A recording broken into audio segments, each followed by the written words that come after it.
Hopping into my Japanese Grand Prix thoughts, the first thing that I really do want to touch on is this incident between Lando Norris and Max Verstappen, where Lando Norris absolutely mowed the grass. They talked about it a lot during the post-race interviews, during the post-race press conferences, and more or less, this was a bit of an aggressive move from Lando Norris, trying to make some, exit of the pit lane overtake on Max Verstappen. Max Verstappen, well within his right to be where he was, had the correct positioning to be where he was. But the overtake button, the pit exit button to, hop up the RPMs on the engine, trying to make some very interesting maneuver as soon as they passed the pit exit line, more or less.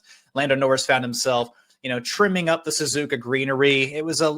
Honestly, this could have caused a red flag considering just how dry the grass was going throughout this weekend. But nonetheless, more or less anyway, it was just kind of a foolish endeavor by Lando Norris to believe that he really could pass at that spot on the track. I think it was over eager, especially coming out on the same compound of tire, coming out on fresh, new, hard tires.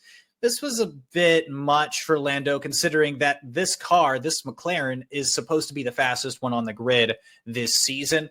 Take him on track. But if anything, this cost Lando Norris some time, some crucial seconds, and it definitely cost him quite a bit of a gap behind Max Verstappen, and more or less just kind of sealed the race from there. There was an opportunity later on in this Grand Prix, but Lando just not quite able to close that gap. And I don't know if anybody's really talked about this, but the speculation of maybe not having the tires really properly in the window early, costing him time later as he tried to catch up with Verstappen, might have been a really big factor as to why Lando Norris really wasn't able to at least get back into that DRS window.